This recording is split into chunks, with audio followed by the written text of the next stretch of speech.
San Mastiano cavaleri ranni, cavaleri di Dio senza disigni, quando lussicutavano i tiranni su tomperi di dauro mantinni, calaro lancileddi culipanni, dicenno Bastiano chianatinni, la salolo, la sita e i panni, la grazia di Lucelum terrascinni. E soprattutto troviamo il Duomo aperto, dove all'interno viene esposta proprio questa giornata, è stata dedicata grazie al nostro parroco, l'esposizione del santo di San Sebastiano, che avviene solamente durante la sua festa e poi la festa di maggio, e invece per questa data è possibile andarla a visitare all'interno del Duomo.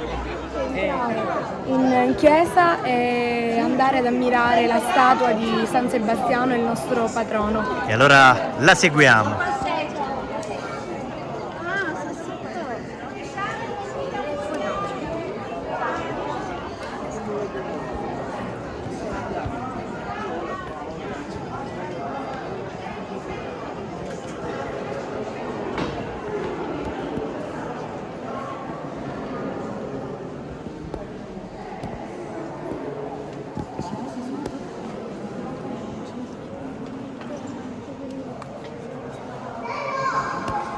Questa chiesa è la chiesa madre del nostro paese, Santa Maria Assunta, ex Santa Maria de Platea, proprio perché inizialmente era stata costruita in piazza, in platea, e poi a seguito dell'alluvione del 1682 è stata ricostruita nell'attuale sito intorno al 1700. È molto importante perché raccoglie diversi dipinti del Tomasi, conserva le reliquie del nostro santo patrono, al quale inoltre è dedicato un particolare rosario recitato completamente in dialetto. Il rosario dice: San Mastiano cavaleri ranni, cavaleri di Dio senza disigni, quando lussicutavano i tiranni su tomperi di dauro mantinni, calaro lancileddi culipanni, dicenno Bastiano chianatinni, la salolo, la sita e i panni, la grazia di Lucelum terrascinni. E poi da qui parte il rosario che recita: più 10.000 volte adoriamo a San Mastiano, l'adoriamo di tutturi che non nostro protettori,